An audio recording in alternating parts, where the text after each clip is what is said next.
Вам пару минут. Здравствуйте. Мгм. Давайте подождем до 18:32.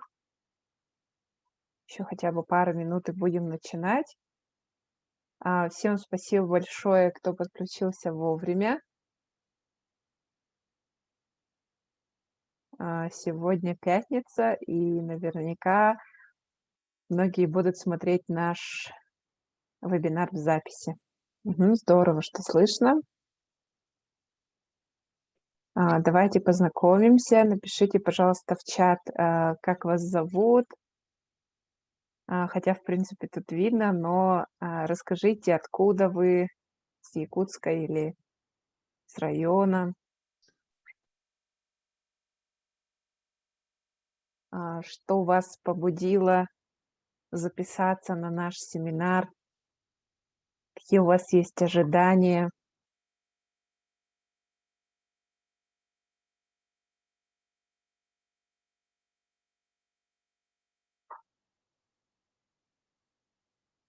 Хорошо.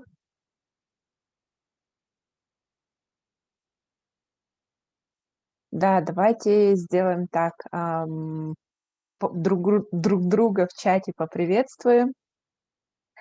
Напишите, пожалуйста, как вас зовут и почему вы решили, что наш семинар — это то, что необходимо для вас. Возможно, у вас есть какие-то вопросы, ожидания, что бы вы хотели получить в результате нашей с вами встречи. У нас с вами сегодня достаточно такой очень прижимистый тайминг. Мы с вами анонсировали 1 час встречи, и в рамках этого 1 часа к нам подключатся 4 специалиста. Психолог, логопед, авотерапевт и невролог. Идея семинара пришла к нам по одноименному проекту, который мы реализуем в фонде Харысхал. Он называется «Комплексная диагностика». В рамках нее можно получить комплексную диагностику логопеда, психолога и авотерапевта очно в одном месте, и это бесплатно для всех родителей, если у ребенка есть статус ОВЗ или инвалидность. В месяц мы проводим не так много встреч, и, к сожалению, запись быстро заполняется, и не всегда те, кто хотели, успевают попасть. И в связи с этим, возникают разные эмоции. И поэтому сегодня мы хотели немножечко приоткрыть тайну того, что же происходит на комплексной диагностике, и хотели бы провести вот такую вот информационную встречу в первую очередь для родителей, для того, чтобы обсудить вопросы развития речи, потому что все-таки самый такой интересный вопрос, который связан с развитием ребенка, он касается, конечно же, развития его речи и других высших психических функций. Хорошо, давайте все, кто подключился, я думаю, что все, кто хотел подключиться, уже подключились. Мы с вами будем начинать. Смотрите, у нас с вами тайминг такой. На специалиста у нас выделяется с вами 15 минут. В эти 15 минут я, как организатор, буду задавать вопросы специалистам, которые, так или иначе, работают с развитием речи ребенка. Если у вас будут вопросы, вы, пожалуйста, тоже по ходу задавайте. Если наши вопросы будут совпадать с вашими, то, в принципе, вы получите на них ответ. Если вопрос, который вас интересует, не прозвучал, вы можете, я задам вопрос специалисту из чата. В связи с тем, что у нас с вами очень такой жесткий тайминг, еще раз повторюсь, что на специалиста у нас выделяется с вами 15 минут. И сегодня я открою нашу с вами встречу. Меня зовут Елизавета. Я занимаюсь профориентацией, имею образование по психолого-педагогическому направлению, закончила магистратуру, являюсь психологом проекта «Комплексная диагностика». В целом занимаюсь профориентацией и детско-родительскими отношениями. Вот, вообще идея семинара пришла ко мне, в связи с тем, что я имею, ребенка с особенностями развития, и это как раз таки речь. И когда я прошла на себе, м, у меня появился опыт как у родителя. Это очень такой интересный вопрос, потому что как бы, да, нет какого-то четкого маршрута, к сожалению, нет какого-то понимания, что делать, какой специалист поможет, кто за что отвечает, как понять, что значит тот или иной диагноз. И, конечно же, как психолог, самый частый вопрос, с которым ко мне обращаются, если у ребенка есть особенности развития речи, это, конечно же, его поведение. Чаще всего выглядит так, что ребенок, ну, как родителям кажется, или как, или как видится со стороны, ведет себя чересчур эмоционально, может быть подвержен частым истерикам из-за того, что не может сообщить, что происходит. К сожалению, бывают какие-то вот такие вот, ну, неприятные истории. И проблема в том, что из-за того, что дети не могут как-то грамотно объяснить, что с ними не так, мы, как родители, получаем кучу осуждающих взглядов о том, что мы неправильно воспитываем детей или еще что-то. Вот. И сегодня я бы хотела вам рассказать кратко про те приемы, которыми я пользуюсь, которые помогают мне, и думаю, что помогут и вам. Вообще, в целом, как выглядит алгоритм работы, если вы обратитесь к психологу? Давайте начнем так. Смотрите, так, мы пока звук выключаем, спасибо. Итак, смотрите, в целом к психологу вы приходите не для того, чтобы, ну, как бы с ним занимался ребенок. По большей части психолог — это специалист для родителей, потому что именно родители смогут развить у ребенка вот этот вот самый эмоциональный интеллект, который позволит ребенку так или иначе контактировать с внешним миром. Вы наверняка слышали, что есть такой интересный способ, как контейнирование. Возникает вопрос, что же это такое, как правильно контейнировать и э, имеет ли контейнирование какие-то негативные последствия. Итак, допустим, у нас есть с вами ребенок, который, не зная, как что-то попросить или как объяснить, что он чувствует или что ему плохо, ребенок сразу начинает истерить. Чаще всего дети могут валяться на земле, драться, кто-то кусается, кто-то просто громко кричит. И мы, как родители, впадаем в ступор и иногда не знаем, что с этим делать. Кто-то впадает в компульсив, может неосознанно или, наоборот, осознанно шлепнуть ребенка.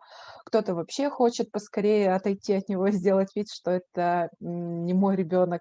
Как должно быть по науке? Есть такой способ, как контейнирование, который выглядит следующим образом. Вообще было бы хорошо, если бы вы забрали у ребенка то, что он сейчас не может пережить.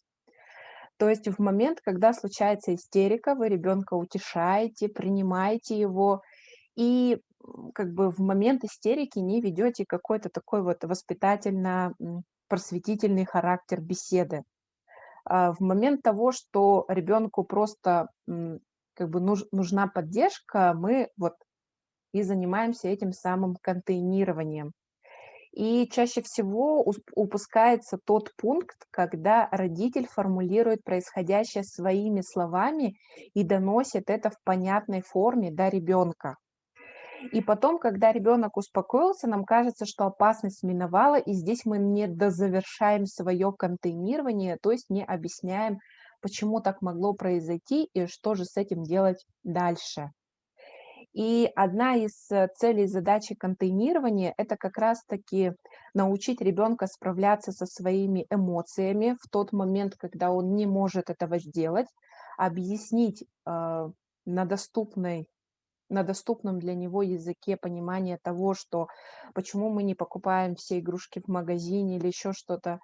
И проблема вот, ну, как бы речевиков или иногда родители называют таких детей неговоряшками, да, как раз-таки в том, что нам очень сложно, как родителям и как специалистам, донести то, что мы хотим, и в связи с этим мы очень часто получаем негативное поведение. Всем, кто оставил свою электронную почту, я потом вам вышлю упражнение "Ладошка", которое помогает, работать с эмоциями, так сказать, в поле. Смотрите, дети живые люди, и, ну, как бы мы с вами подвержены какому-то такому, социальному, гнету, и гнев, грусть являются как будто бы какими-то негативными эмоциями, да. Правда заключается в том, что ребенок должен уметь выражать как, хорошие, позитивные какие-то эмоции, так и, как, по нашему мнению, кажется, негативные. Про упражнение "Ладошку" много говорить не буду, просто, сделаю вам рассылку, вы потом посмотрите, как оно выглядит. Подходит и для специалистов, и для родителей, и помогает справляться, с негативизмом у ребенка, вот именно если ему сложно вербализировать себя, вообще то, что он чувствует. Хочу порекомендовать вам, вообще начать с того, чтобы расширять, понимание того, как же должен развиваться ребенок, чему, что, ну, как бы, чего ему не хватает, и как нужно сделать так, чтобы это, ну, как бы восполнить. К сожалению, те нормы, на которые мы с вами опираемся, они были созданы еще в Советском Союзе. И ни для кого не секрет, что, те нормы, которые были, приняты, по которым нас иногда до сих пор учат, это нормы, того времени, когда мы детей с вами отдавали в ясли, и это считалось нормой. Хочу порекомендовать вам 2 вот таких вот пособия. Особенно мне нравится вот это вот от 0 до 4 лет. Здесь есть очень классная такая вот большая таблица, которая позволит вам оценить развитие своего ребенка, понять, что же не так и что же с этим делать. Также рекомендую вам, такую вот развивающую игру "Эмоции и чувства". В принципе, смотрите, алгоритм работы, с ребятами, у которых есть, задержка речевого развития, лежит через вербализацию, чувств и эмоций, и, конечно же, через вот, ну, как бы эмоционирование и отыгрывание. Необходимо будет научить ребенка, давать понять, что он чувствует, или посредством карточек, или посредством, а, каких-то вот жестов, мимики и так далее. Вот смотрите, так выглядит вот эта вот игра. Получается, ребенок должен подобрать пазлы по цвету, соединить их в важной, как бы в правильной форме и объяснить, что же произошло. То есть вот есть зайчик, жил-был зайчик, погода испортилась, там пошел дождь, грянул гром, зайчик испугался, и вот как бы ребенок может показать, испугался это как, релакс вот это как. То есть необходимо вот учить ребенка соотносить то состояние, которое у него есть, и как об этом, ну, как бы грамотно доносить, что ли. Вот. Вообще, в целом, я выступаю за то, чтобы использовать подручные материалы, но, к сожалению, есть множество вопросов вокруг как раз-таки вспомогательных методов по типу карточек, пазлов. И вот специалист, который сегодня согласился рассказать вообще про то, что такое альтернативная коммуникация и как правильно ее выстроить, это ава-терапевт, центра "Ребус" Евдокия. Евдокия, вы подключились. Так, да, я подключаюсь. Ага, хорошо. Так, я себя откреплю. Здорово, хорошо. Мгм. Евдокия, расскажите, пожалуйста, о себе пару слов. Ну, меня зовут Евдокия. В IBA-терапию я пришла в 2018 году, когда моему сыну поставили диагноз аутизм, и мы искали, как сказать, специалиста, который согласится работать с нашим ребенком. Но на тот момент у нас в городе была только Элеонора, и вот как по наводке Элеоноры я начала сама учиться, и сейчас я работаю в центре Ребус. Я ABA-терапист и куратор поведенческих программ в центре. Ага. Вообще, в целом, авотерапевт — это такое, ну, новое явление, с которым мы ранее не были знакомы. Вот расскажите, пожалуйста, вообще, как выглядит работа авотерапевта и с какими проблемами к нему можно обратиться? Но когда к нам приходит новый ребенок, у нас сначала идет интервью с родителем, консультация с родителем, наблюдение за ребенком, что ребенок делает, как он себя ведет, ну, в новой среде, да, в обычной жизни, как он себя ведет обычно, это мы спрашиваем у родителей. Потом мы тестируем ребенка, тестируем по нескольким навыкам, то есть это есть поведение слушателя, просьбы ребенка, речь, имитация, ну, вот в таком плане, игра. И, ну, в основном у нас упор делается на речевые навыки, да, если у родителей есть такой запрос, и на понимание слушателя, также на поведенческие проблемы. Это могут быть какие-то нежелательные проблемы, ну, нежелательное поведение, но в основном нежелательное поведение, оно само собой как бы уходит, когда ребенку вводится какой-то инструмент коммуникации. Мгм. А какие есть, способы, вот введения, коммуникации, чтобы ребенок смог объяснить, что же не так?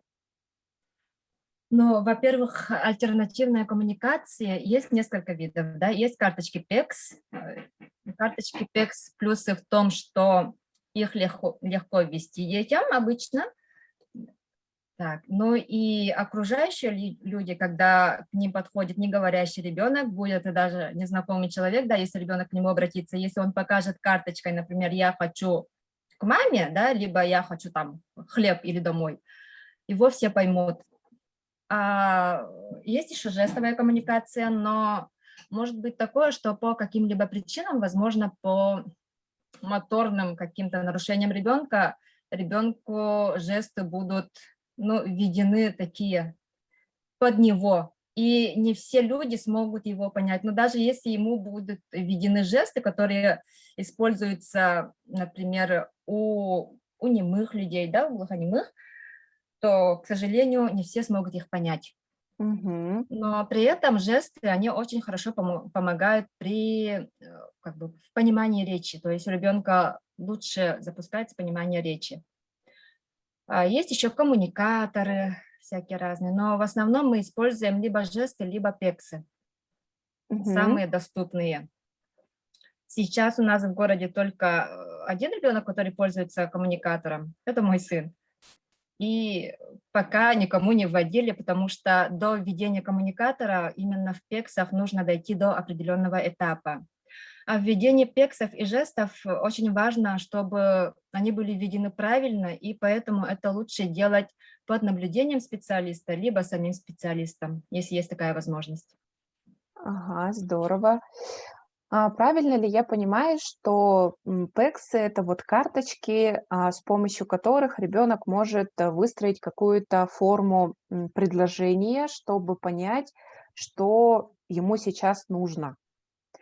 Вот вот эти вот изображения на карточках, это есть какие-то готовые наборы или родитель изготавливает их сам, например? Карточки, да, именно дети выстраивают, но когда карточки только вводятся, естественно, там только одна карточка, и эта карточка вот именно того мотивационного стимула, который ребенку нужен, да.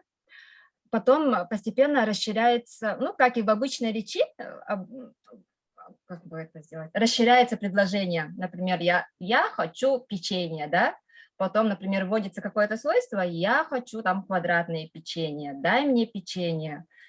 Вот. И даже вот это «я хочу», оно как бы тоже должно быть введено правильно, но и в определенное время, чтобы ребенок научился, например, потом говорить «я слышу», «я вижу», да, комментировать вот то, что он видит, то, что он слышит. Плюс ребенок с помощью карточек ПЕКС может научиться отвечать на вопросы. Мгм. Вы знаете, когда я специалистам говорю, что мой сын иногда использует карточки, не все как-то благоприятно реагируют. И, ну, некоторые специалисты говорят о том, что ребенок может облениться и потом все время будет использовать карточки, и в какой-то момент это как будто бы даже мешает развитию речи. Вот это миф или это такая проблема действительно есть?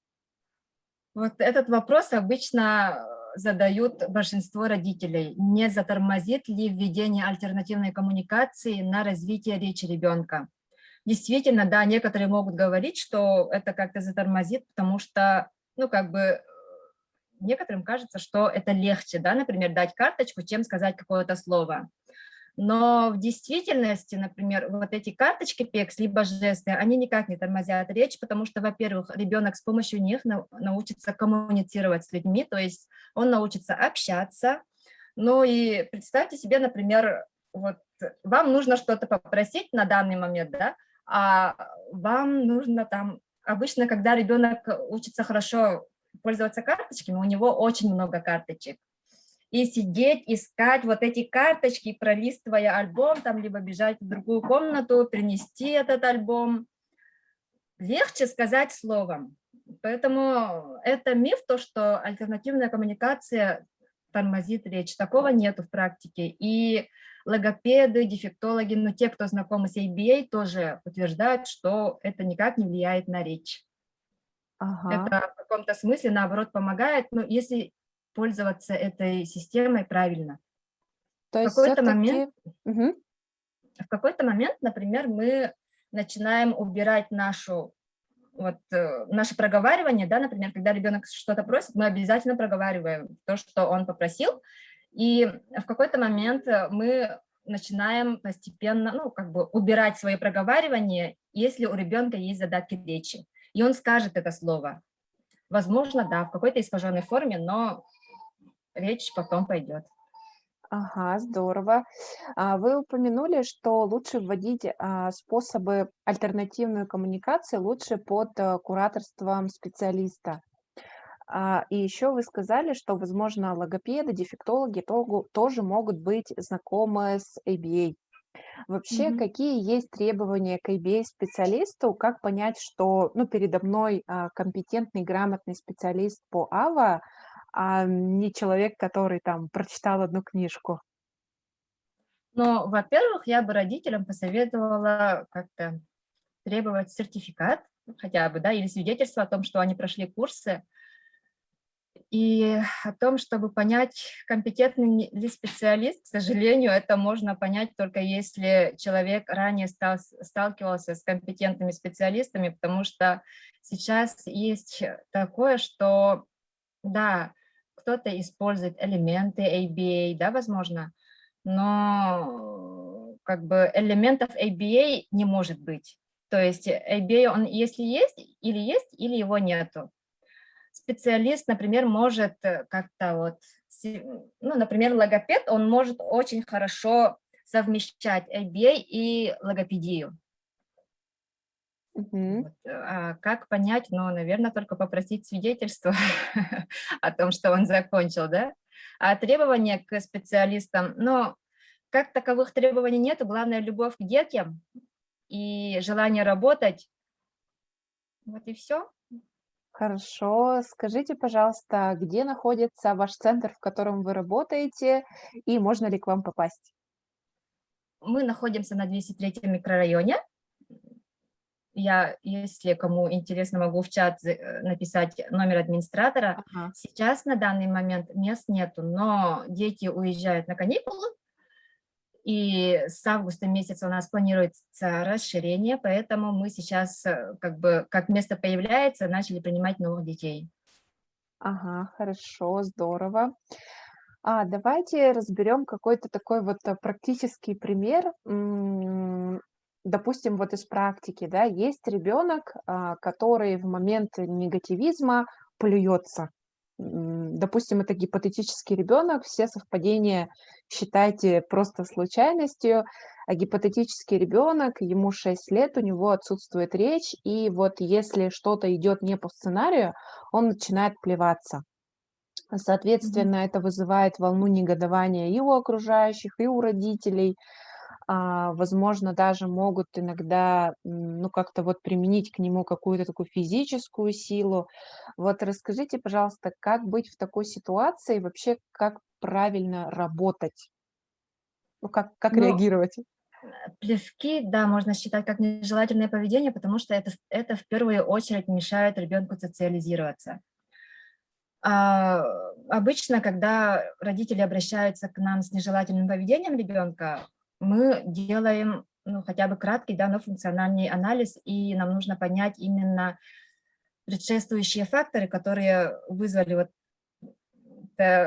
такое поведение. И, например, плевки, если они возникают в тот момент, когда у ребенка идет, ну, негодование, да, что-то ему не нравится, то обычно при работе с такими детьми вводится функциональная коммуникация. То есть это может быть речь, если она у ребенка в принципе есть, да, либо это может быть альтернативная коммуникация, чтобы ребенка научить, ну, хотя бы говорить «я не хочу», либо там сказать, ну, показать карточку «я не хочу» или жест «я не хочу», чтобы вместо того, чтобы плеваться, он хоть как-то сказал, что на данный момент он не хочет этого делать. Ну, либо там, если у ребенка доступ к желаемому, да, допустим, он хочет шоколад, но никак не может попросить, дома, например, шоколада нету, ему кажется, что его никто не понимает, и когда он, например, попросит карточкой той же, да, я хочу шоколад, Мгм. то, естественно, ему либо дадут шоколад, либо там скажут, что да, шоколада сейчас нету, мы потом пойдем купим. То есть, когда мы вводим альтернативную коммуникацию, то очень важно научить ребенка слову «нет». То есть то, Мгм. что не всегда вот это вот даешь карточку и в момент получаешь вот этот какой-то желаемый предмет. Такого в жизни ну, не может быть. То есть чего-то всегда у нас нету. И получается, когда ребенок научится спокойно реагировать на «нет», то вот это нежелательное поведение, оно очень быстро пойдет на спад. Ой, как здорово. Мне кажется, что, следующий, этап — это вот как раз таки контейнирование поможет родителю пережить вот этот вот момент, когда мы, Да, ребенка все таки приучаем, ну, как бы это странно ни звучало, но к слову "нет" тоже нужно мгм. ребенка Нужно приучить. учить. Ага. Есть вопрос из чата, Мгм. каким детям с каким диагнозом рекомендована ABA-терапия? И мне кажется, что я слышала о том, что она рекомендована и некоторым взрослым. Вот, расскажите об этом. Но, к сожалению, в нашем городе как бы есть такое, что ABA-терапия подходит только детям с аутизмом. Это не так, например, в развитых странах, да, в США. ABA-терапия используется везде, даже в организациях, когда, например, работники не могут чего-то сделать, то тут вмешивается ABA-терапевт, прослеживается поведение работника, почему у него так, мотивацию смотрит его и как бы ему пишет протокол.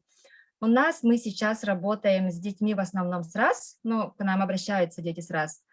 Есть алалики и слабослышащий ребенок. Но основная часть – это у нас дети с аутизмом. Мгм. Ну, потому как по ним сразу понятно, что договориться с ними нужно какой-то вот такой особый подход, нежели просто "нет", вот, как бы и все, да? Мгм. Ну да, как бы, ну, это какой-то стереотип, сложившийся у нас в городе, то, что ABA-терапия, он подходит только детям с аутизмом. На самом деле это не так, это, возможно, ну, оно может подойти многим детям, даже, например, ну, нормотипичный ребенок тоже может быть с поведенческими проблемами. Ага. И последний вопрос у меня такой вот. Я часто слышу фразу, руководящий контроль. Что это такое и как к нему прийти? Руководящий контроль – это очень важная часть работы, когда, например, ребенок приходит к нам в терапию, нам очень важно в первую очередь наладить руководящий контроль, то есть сотрудничество с ребенком, чтобы ребенка не сажать насильно за стол, там держать его, куда-то в угол запихать. Нет, мы работаем так, чтобы ребенок хотел идти за стол и хотел с нами заниматься. То есть никого там таскать за руки, за ноги, такого нету. И руководящий контроль, он, как бы сказать, очень хорошо налаживается, например, при тренировке просьб, в играх. И, конечно, это зависит от ребенка в первую очередь. Возможно, это игровой ребенок, с которым мы будем играть, да, и постепенно сажать за стол, и будем учить его слушать нас. А возможно, это будет такой неигровой ребенок, но там мы ищем другие пути подхода к этому ребенку. Ага, хорошо. Евдокия, спасибо большое, что выделили время, подключились к нашему семинару и развеяли мифы о ABA и рассказали, чем этот метод или способ работы может быть полезен. А, Пожалуйста, продублируйте в чат информацию про ваш центр. Мгм. Возможно, ну, я думаю, что это будет очень полезно. Еще раз спасибо большое. А Спасибо мы вам. продолжаем с Мгм. вами, дорогие друзья, говорить о речи. И следующий специалист, который съел собаку в работе с детьми по развитию и запуску речи, это логопед, филолог Юлия Решетникова. Юля, добрый вечер. Спасибо большое, что также согласилась принять участие. Но несмотря на то, что ты ведешь такую очень активную публичную деятельность, расскажи, пожалуйста, о себе, чем ты занимаешься и на каких проблемах в речи ты специализируешься. Добрый вечер, спасибо за приглашение. А, Сейчас я для себя решила, что я работаю с детьми, у которых именно проблемы с артикуляционным аппаратом. Может быть, эта проблема может быть какая-то физическая, допустим, в мышцах, да, в строении артикуляционного аппарата, либо в его движениях. С этим начинают работать примерно с 4 лет. Но с малышами я иногда работаю, допустим, провожу для них логарифмику. А до этого я и с малышами работала, но я придерживаюсь такого мнения, что логопед, он все равно должен быть узкоспециализированным, как и врачи, а не работать, допустим, с двухлетками и потом сразу же работать с 10-летними детьми по постановке там звука какого-нибудь или по письму. Хорошо. А, Дорогие друзья, если вы понимаете, что такое артикуляционный аппарат, поставьте, пожалуйста, в чат плюс. Если вы не знаете, что это такое, мы проясним, поставьте, пожалуйста, минус. Хорошо? Ага. Юлия, скажите, пожалуйста, вот почему в любой непонятной ситуации ребенка отправляют к логопеду? Говорит он, не говорит, все время говорят, вам нужны занятия с логопедом. Ну, вот многие родители думают, что на самом деле отсутствие речи или, так скажем, какие-то нарушения речи — это надо идти к логопеду. То есть все думают, что только поможет логопед. Но как мы знаем, что речь в основном это лишь вторичное нарушение, поэтому нужна очень грамотная диагностика, чтобы понять, действительно ли речь страдает или что-то другое. Потому что вот, например, айсберг, верхушка — это речь, письмо, чтение и так далее. А то, что находится под водой, это вот там очень много всего. И, допустим, если какой-то элемент здесь даст сбой под водой, то страдает речь. И, соответственно, все думают, что речь страдает, значит, конкретно надо с ней работать. Допустим, возьмем ситуацию, когда ребенок ну, вот неуклюжий, да, какой-то вот неуклюжий, может упасть, не умеет прыгать, при этом он, как говорит, переставляет слоги, да, у него каша во рту, и родители думают, что надо идти к логопеду. Но на самом деле здесь, скорее всего, нужен нейропсихолог, чтобы построить фундамент для того, чтобы речь начала развиваться. И если если родитель пойдет к логопеду, не зная всего этого, и встретится специалист, который, к сожалению, тоже, ну, так скажем, не очень разбирается в фундаменте, да, хорошем, то динамика будет медленная, либо ее вообще не будет. Либо тот же, например, молчун, ребенок, да, у нас, допустим, у него аутизм, и все равно ведут к логопеду. А на самом деле здесь нам нужен уже ABA-терапевт. Ага, здорово. Тогда получается, среди специалистов, с которыми логопед может работать в тандеме, это вот ава-терапевт, это может быть нейропсихолог. Еще есть кто-то из вот таких? Да, конечно, Мгм. психолог, сурдопедагог, олигофренопедагог, то есть в зависимости от того, какая особенность у ребенка. И я всегда говорю, что если у ребенка просто речевая проблема, там каких-то звуков нету, да, или, например, дизартрия, когда у нас вот иннервация мышц речевого аппарата идет, то да, здесь логопед первичный специалист. А если задержки, задержка речевого развития даже, задержка психоречевого и другие особенности, то мы только в тандеме, либо как вторичный специалист после заложения крепкого фундамента. Ага, здорово.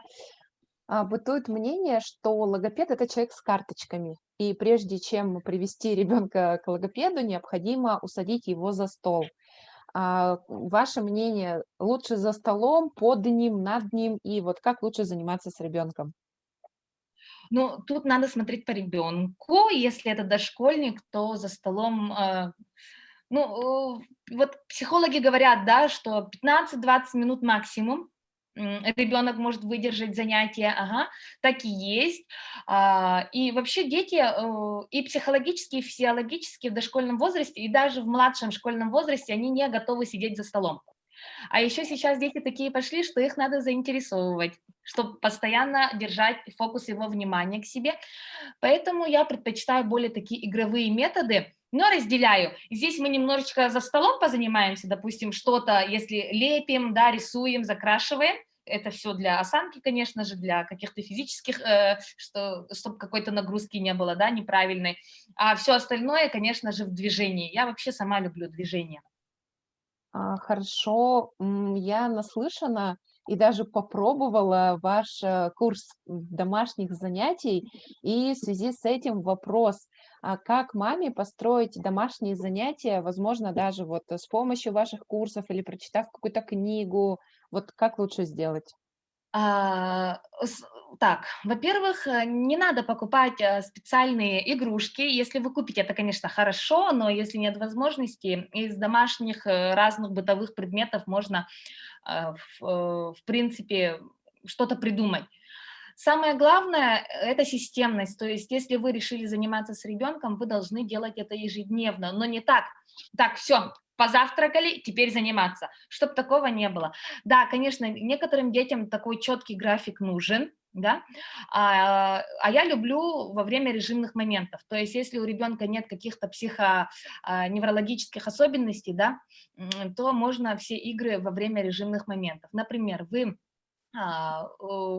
моете руки, и тут же у вас появляется пенка, и уже с этой пенкой мы играем. Дуй, работаем уже над глаголами. Дуй, дуй, давай, вместе, дуй. И ребенок за вами пытается повторить слово, либо подражает вам, показывает, как дуть, да.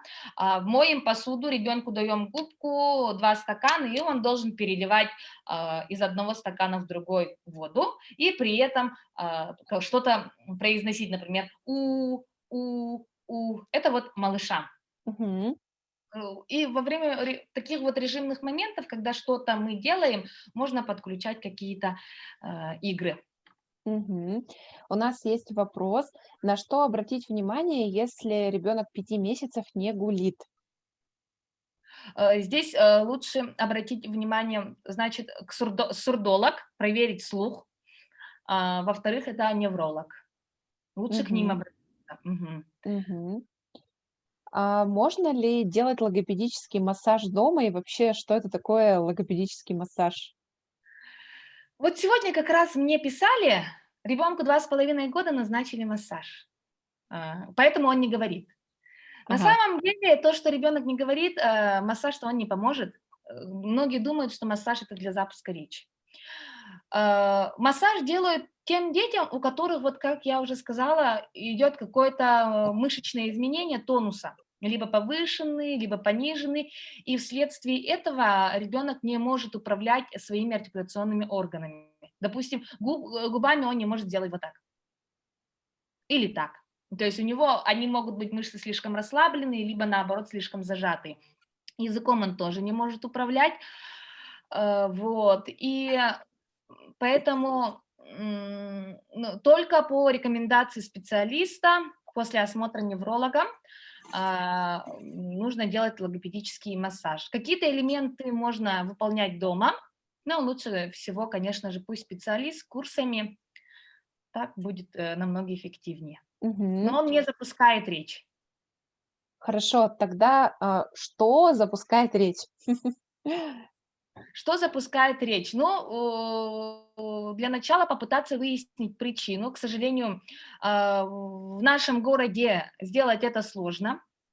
В нашем городе сделать это сложно, но можно всегда найти какие-то альтернативные варианты. Это значит игры, возможно, занятия с нейропсихологом, попробовать запустить речь с помощью аботерапевта, если у ребенка есть, допустим, нежелательное поведение, да, отказы и так далее. Ага, хорошо. Скажите, пожалуйста, как сейчас выглядит ваша работа? Проводите ли вы индивидуальные консультации, занятия? Будут ли? И вообще, можно ли к вам попасть? Не для Так, себя спрашиваю. Это вопрос из чата. я сейчас в отпуске. Мгм. Ага. Выйдет в работу, наверное, в сентябре, но там, к сожалению, уже я не смогу принимать индивидуально. Я работаю, ну, вот в фонде Харасхал, у меня основная работа в школе, поэтому я просто чисто физически не успеваю. Сейчас я завершаю свои курсы, которые у меня идут, ну, свои частные, и все на этом. Мгм. А А, на консультацию можно записаться через фонд Харасхал. Просто надо следить за нашими обновлениями в Инстаграме. Скорее всего, в августе я начну проводить консультации и также комплексная диагностика в рамках фонда. Консультации я провожу только в рамках фонда. Хорошо, спасибо. Скажите, пожалуйста, вот, поскольку вы работаете в школе, наверняка, вы владеете информацией о том, какие есть школы для детей с нарушениями речи. Мгм. Какие это школы и как туда попасть? Вообще, как выглядит алгоритм поступления в школу для детей с нарушениями речи? Так, ну, для детей с нарушениями речи у нас только речевая школа по Покровскому тракту. В эту школу берут детей с нарушениями речи, с тяжелыми, но с охранным интеллектом. То есть, если у ребенка ЗПРР или что-то еще связанное с интеллектом, то его, к сожалению, в эту школу не возьмут. Придется идти в 34-ю, 22-ю, там уже смотря какой вид на ПМПК поставят. Мгм. Есть школа для слабослышащих, если речь именно как вторичное проявление, да, допустим, тугоухости или глухоты, то для слабослышащих по Вилюйскому тракту и школа для глухих по Кузьмина. Мгм. Есть такой вот вопрос, ну, как бы даже немного тоже миф, наверняка, что ПМПК- это вот что-то такое страшное, ужасное, опасное. Вот, как работник сферы образования, в чем, по-вашему, преимущество ПМПК и для чего оно нужно? И вообще, что такое ПМПК? Так, ПМПК– это психолого-медико-педагогическая комиссия, которая устанавливает образовательный маршрут для ребенка. В случае, если у ребенка какие-то особенности, да, вот, развития. Например, если ребенок обучается в школе, в общеобразовательной школе, но у него имеются кое-какие проблемы с речью. Возьмем общеобразовательную школу, кое-какие проблемы с речью, с письмом, чтением, и оттуда тотальная неуспеваемость по академическим предметам. Лучше, когда мы направляем родителей на ПМПК, они думают, что все, мы ставим крест на ребенке, все, вы говорите, что мой ребенок там какой-то, какой-то. На самом деле каких-то детей вообще не существует.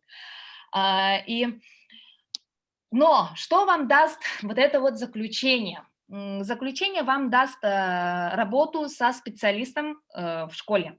Если в школе логопед, психолог, даже есть дефектологи иногда, то если у ребенка заключение по МПК, то в первую очередь мы берем детей с ПМПК. Потому что на одну ставку такого специалиста по всей школе 25 детей. Преимущество у детей с заключением. Плюс Мгм. учитель готовит адаптированную программу. Оценивание совершенно другое. То есть вместо двойки тройка, вместо тройки четверка. Вот именно как человек из общеобразовательной школы говорю. Мгм. Мгм. Здорово. Вот это вот плюсы. И по МПК оно дается на год, на 2 года. Плюс, если у ребенка действительно тяжелые нарушения, и вы хотите оформить инвалидность, тут по МПК уже нужно точно, потому что это будет ну, дополнительный какой-то вот плюс к тому, чтобы получить инвалидность. Хорошо. Юлия, спасибо большое. Скажите, пожалуйста, что бы вы могли порекомендовать родителям и специалистам, которые сегодня подключились к нам? Я бы порекомендовала начать изучать сенсорную интеграцию, да, почитать книгу Джин Айрес «Сенсорная интеграция», потому что это и есть наш фундамент, в этом кроется все развитие ребенка. Хотя бы немножечко почитать о нейропсихологии, потому что это тоже есть фундамент, и тогда, я думаю, очень много вопросов отпадет у родителей. И, наконец, и родители поймут, что не надо только над речью и массаж языка делать, а на самом деле проблема в другом. И перебирать карточки, да? И перебирать карточки. Так, я книгу Джин Айренс купила. Если кто не знает, где ее можно найти, она продается в магазине «Читай город». Можно заказать сюда, к нам в Якутск. В принципе, все возможно. Все, Да, Юль. и в лабиринте Ага. она И в есть. «Лабиринте» тоже, да? Да, да, я Ой, оттуда здорово. брала. Ага. Хорошо. Так, Юлия информацию про себя дублировать не будет. Юлия адресовала вас, дорогие друзья, на страничку благотворительного фонда «Харсхал», поэтому, пожалуйста, смотрите, а, следите за новостями. Юлия, вам спасибо, хороших выходных. Ага, спасибо, сейчас добавлю. По Ага. поводу развития речи, да, вот как раз в июле я проведу онлайн-марафон для родителей фонда, и поэтому можете следить. Ой, И также у нас в здорово. июле планируется комплексная диагностика, тоже следите за страницей фонда, и все будет. Ага, хорошо, спасибо Хорошо, большое. до свидания. Да, друзья, я еще раз напоминаю о том, что, к сожалению, проект «Комплексная диагностика» не является нашей основной работой, поэтому количество мест в нем, к сожалению, ограничено квотой. И поэтому, как бы, даже если вы знаете кого-то из нас, это не значит, что мы вам поможем попасть. Вся запись, она осуществляется только через администратора фонда, и кто успел, тот попал.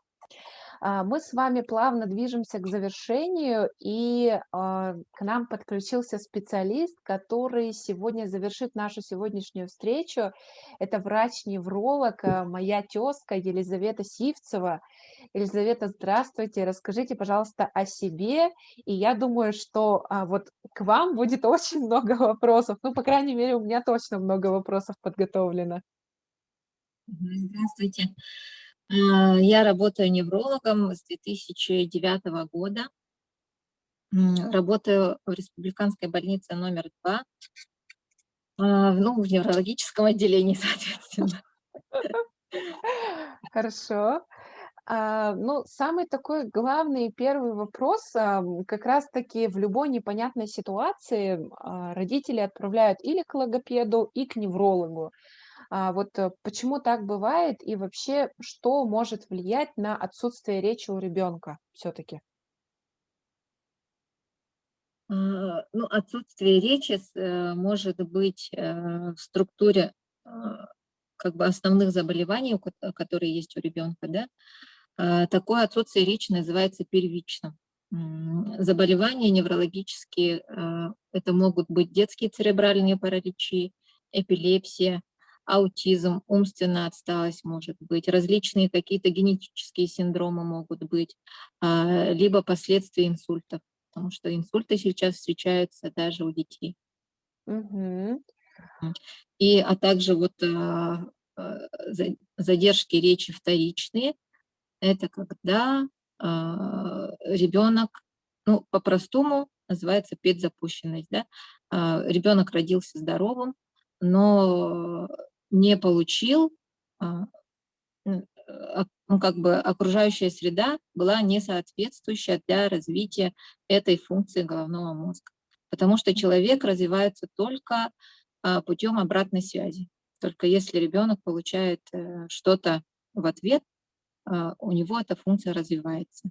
Если он не получил общение в полном объеме, не получил развивающую среду определенных функций, то эта функция как бы угасает, Мгм. даже при здоровом головном мозге. Мгм. Ну, тогда возникает логичный вопрос, какой минимальный набор обследований нужно пройти, чтобы определить причину задержки речи или ее отсутствия? Мгм. Ну, каждый ребенок в поликлинике у нас получает бесплатную медицинскую помощь. Ну, как бы родители сами выбирают, да, либо их устраивает обследование в поликлинике, либо они выбирают какую-то альтернативу. И по закону нашей Российской Федерации каждый ребенок должен быть осмотрен неврологом и в первом месяце, в 9 месяцев, в год, и также потом, ну, как бы при жалобах. И невролог уже выявляет предпосылки, если есть к задержке речи. Это вот отсутствие гуления, какие-то вот задержка моторных функций, да, которая потом вызовет впоследствии и также соответственно задержку речи. А, ш- Обязательно его должны осмотреть такие специалисты, как вот и педиатр, лор, окулист, психиатр по возможности, потому что отсутствие речи, как вот логопед нам сказала, что это вершина айсберга, и скрывать как бы может все, что угодно. Даже вот хронические какие-то анемии могут вызывать задержку речи, потому что у ребенка просто-напросто не бывает сил для развития каких-то других функций, потому что как бы организм его работает на износ, потому что как бы есть в организме какой-то недостаток. А, То есть просто чтобы поддержать то, что есть сейчас, да, Да, минимальный ага, уровень. да. Для этого нам нужен педиатр. А также нам нужен окулист, чтобы посмотреть вот глазное дно, ну, как бы, чтобы оценить кровоснабжение головного мозга. Потому что зрительный нерв — это вот единственный нерв, который можно визуально оценить, визуально посмотреть без каких-либо инвазивных методов, либо каких-либо других обследований. И Мгм. по состоянию зрительного нерва можно оценить всей функции головного мозга. А также Мгм. нужен обязательно осмотр лор-врача, чтобы оценить вот артикуляционный аппарат, чтобы как он функционирует, потому что различные нарушения прикуса могут быть, строение артикуляционного аппарата, которые могут вызывать также задержку речи, потому что как бы м, импульсы с головного мозга могут идти в артикуляционный аппарат, но воспроизводить речь как бы не смогут. Обязательно должен осмотреть сурдолог, чтобы оценить, как ребенок слушает, вообще слышит ли. От этого зависит, если ребенок как слышит речь, а, э, от этого зависит, как он будет производить, ну, вообще оценка в головном мозге будет правильная, как воспроизводить речь. Также нам нужен осмотр и ортопеда, чтобы посмотреть, как вот мышечную систему, потому что если отсутствует, если ребенок астеничный, отсутствие мышечной массы, то тоже как бы организм будет работать на, м, ну, там, где тонко, там и рвется. Вот и на поддержание слабых функций только организм будет работать. На какие обследования может отправить невролог? Да, в первую очередь невролог, если видит какую-то либо патологию, ну, все зависит от ситуации, да. В основном нашими, как бы то, что нам помогает, это вот электроэнцефалограмма, для оценки функций головного мозга, и магнитно-резонансная томография это головного мозга, именно чтобы оценить физику, структуры, как они существуют. Также невролог может направить на рентген шейного отдела позвоночника, чтобы оценить, как стоят позвонки. От этого тоже очень много зависит. Также есть такая процедура, как электронейромиография, чтобы проверить, как импульсы проходят по нервным волокнам, скорость их проведения. Также может направить на УЗИ сосудов головного мозга, чтобы оценить, как головной мозг кровоснабжается. Мгм. Мгм. А где в нашем городе можно сделать вот эти вот, какие-то обследования, включая, например, МРТ, ЭГ? Мгм. Ну, МРТ– это очень такое серьезное обследование. Его до 6–7 лет проводят только с наркозом, с общим, хотя это кратковременно, минут на 10–15, но все равно это тоже требует соответствующей подготовки. МРТ детям у нас проводят только в медицинском центре, в медцентре, Центре охраны материнства и детства, стационарно в психоневрологическом отделении номер 1 или номер 2. Но МРТ– это не такой метод, что вот каждому назначают и каждому нужно, да. В большинстве случаев с головным мозгом все в порядке. И даже если есть какие-то либо нарушения головного мозга, то на МРТ структура, она может не страдать. Может страдать только функция, которой на МРТ не видно. Как правило, именно речь, она, центры речи, они находятся в корковом отделе головного мозга, в коре, а кора на МРТ, как бы ее видно, но эти центры, они настолько маленькие, то что вот мы, возможно, можем не увидеть. Возможно, страдает то, что не структура головного мозга, а именно функционирование, то, что нервные импульсы, нервная передача нарушена. МРТ делают только тем детям, у которых есть очаговая симптоматика. Если мы подозреваем то, что очень такое серьезное, это как вот инсульты, либо объемные образования головного мозга, только тогда есть смысл делать МРТ. А Мгм. так можно обойтись только осмотром невролога, потому что все функции головного мозга мы можем осмотреть с помощью рефлексов, тонуса, как бы моторных функций. Поэтому МРТ чисто по очень серьезным показаниям, если есть очаговая симптоматика, проводится. Так что от неврологов каждому ребенку при задержке речи требовать МРТ смысла нет. Мгм. О Тогда функции, мгм. о функции нервной системы мы можем судить по электроэнцефалограмме. Это биоэлектрическая активность головного мозга.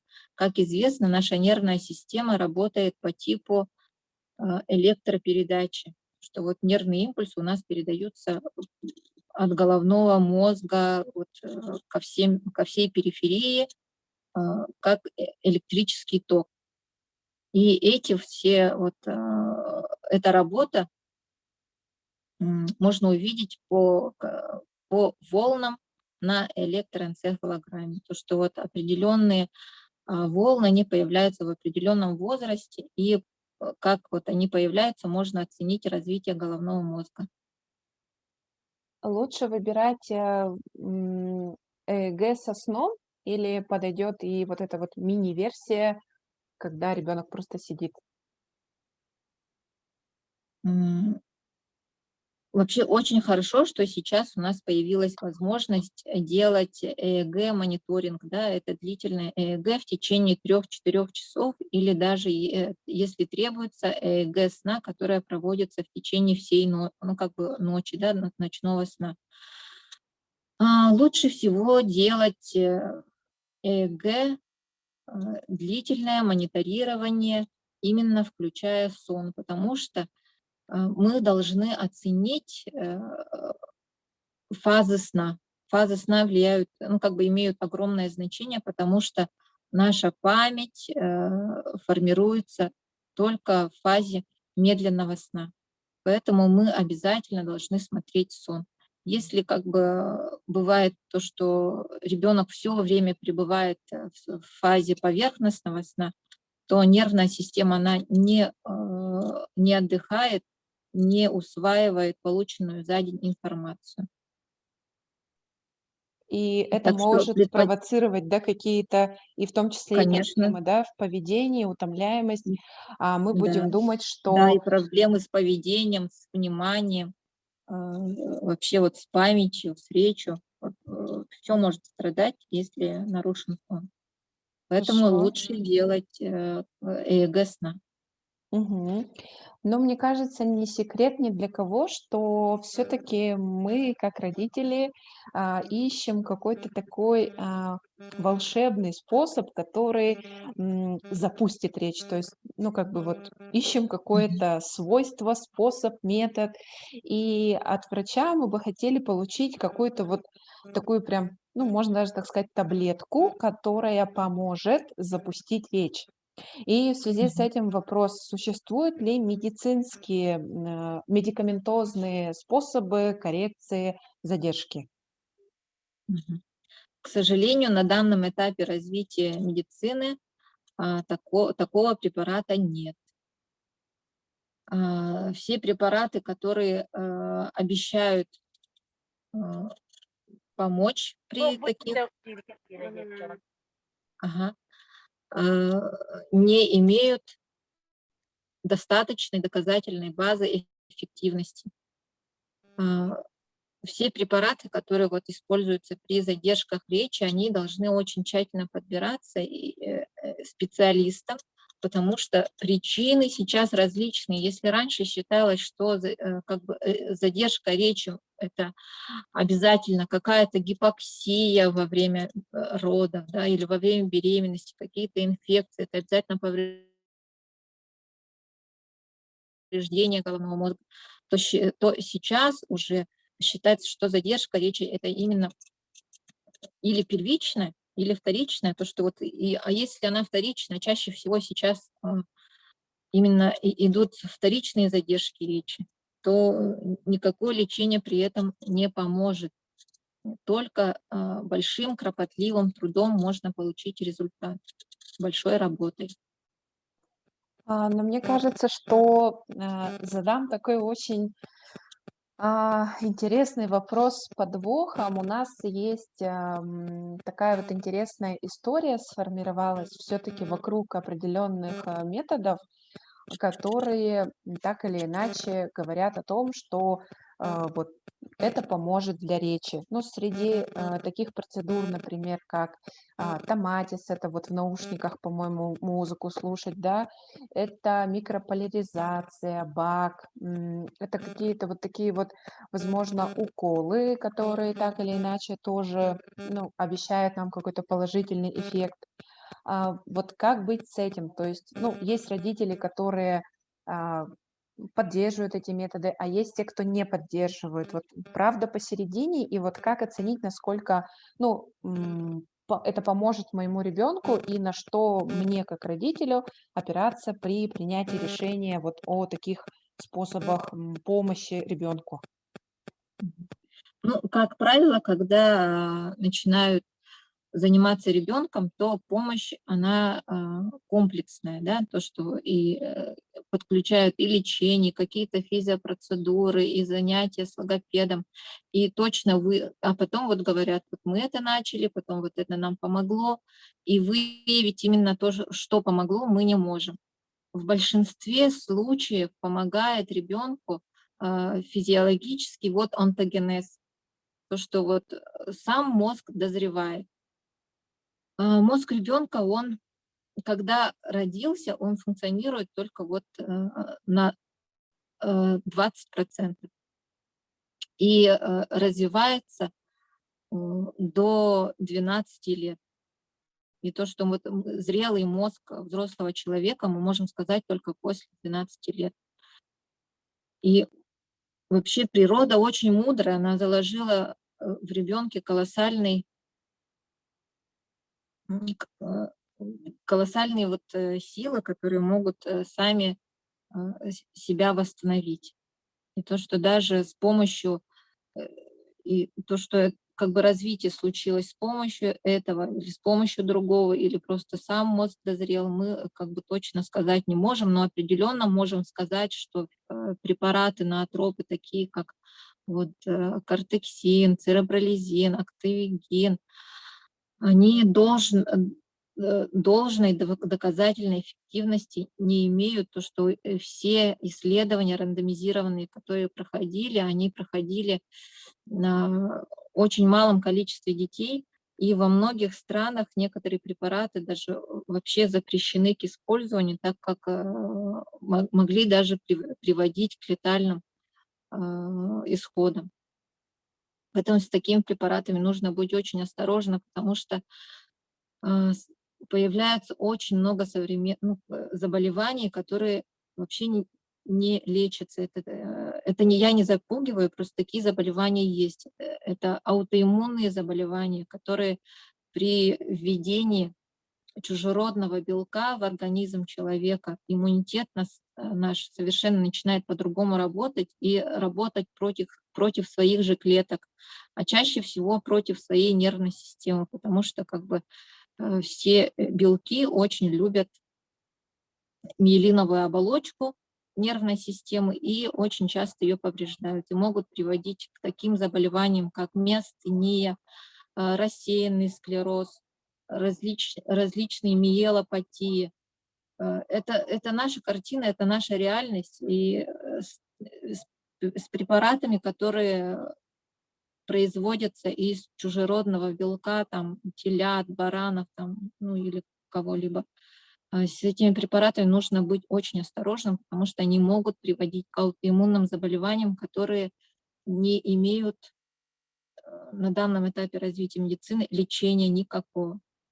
И также то, что вот мы хотели вылечить просто отсутствие речи, а можем получить полностью там парезы какие-нибудь, вообще отсутствие функционирования нервной системы. Поэтому очень осторожно нужно с такими препаратами. Мгм. Но мне кажется, второй и самый тоже такой остро волнующий вопрос, который волнует и родителей, и специалистов, это влияние прививок на возможный сценарий развития речи. Вот есть ли у вас какой-то свой взгляд на вот эту вот ситуацию? Мгм. Очень часто, да, связывают как бы получение прививки как бы с откатом в развитии. Это правильно или нет? Мгм. Ну, это очень такой спорный вопрос, потому что в отличие вот как раз от ноотропов, про которые мы разговаривали, прививки, они проходят очень тщательное исследование, очень тщательные анализы на очень большом количестве как бы людей. Но организм у каждого как бы индивидуальный. Чаще всего как бы откат мы можем получить, если все равно какие-то предпосылки в этом ребенке есть, какие-то вот основы, либо генетические, либо уже какие-то проблемы были в закладке. И прививка, она может послужить только триггером. И если не прививка, то эту патологию могла бы запустить как какое-то вот аллергическая какая-то реакция или тяжело перенесенная пневмония. То есть вот запускающим фактором могло послужить все что угодно. А также как бы, но также может быть и прививка. Поэтому если очень тщательно ребенку нужно проводить обследование, И в периоды ослабленного иммунитета ни в коем случае нельзя ставить прививку. Я за то, чтобы перед прививками сдавать общий анализ крови, вообще смотреть состояние и только после этого прививаться. Прививка может послужить, да, я считаю, что может послужить триггером, но только если были уже предпосылки в конкретном ребенке. И чтобы избежать вот этого, нужно обязательно профилактику проводить в виде вот как бы профилактических осмотров, анализов и только потом прививаться. Мгм. То есть, прежде чем понять, вмешиваться ли, в физиологию ребенка теми или иными способами, будь то, а, желание защитить, будь то желание реабилитировать, все таки необходимо пройти какой-то вот, минимальный чекап и понять, есть ли, ну, все таки взвесить все за и против. И мне кажется, даже в какой-то степени принимать родительскую ответственность на себя, потому что все-таки кто, если не мы, будем как-то вот подходить к этому вопросу более комплексно. При этом, ну, все, наверное, знают, что каждая мама должна быть немного психологом, врачом, авотерапевтом, логопедом, все по чуть-чуть, но при этом нет ничего страшного, чтобы обратиться, ну, как бы к специалисту за помощью, и, ну, как бы вот важно соблюдать вот этот вот баланс. Хорошо. Дорогие друзья, у нас время близится к концу.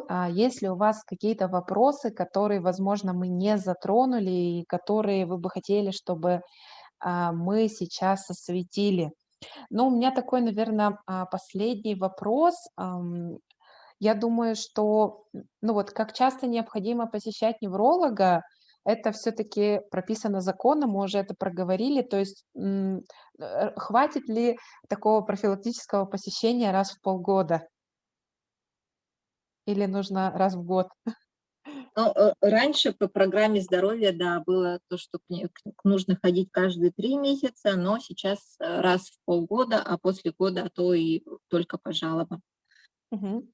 Ну, как я считаю, что лучше всего ходить, да, каждый триместр именно к одному неврологу, чтобы, ну, как бы, именно чтобы оценивать развитие ребенка, нужно ходить к одному неврологу.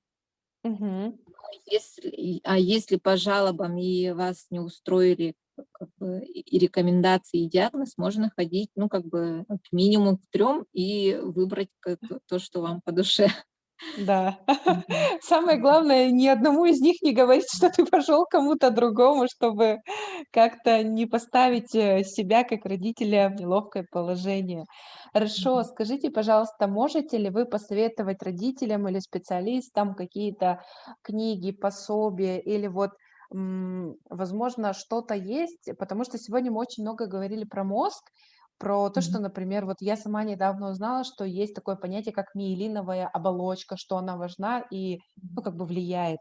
И вот где брать вот эти все полезные знания, чтобы уметь сопоставлять их со своим ребенком и как-то вот мыслить, так Мгм. сказать, Ну, логично. первая книга, которую я бы хотела рекомендовать, это книга Галины Лупандиной Болотовой «Сидеть, ползать и ходить», потому что, как правило, самыми тревожными мамами являются мамы детей до года, и очень часто поступают вопросы: ой, мой ребенок не сел, ой, мой ребенок не повернулся, ой, мой ребенок там не ходит.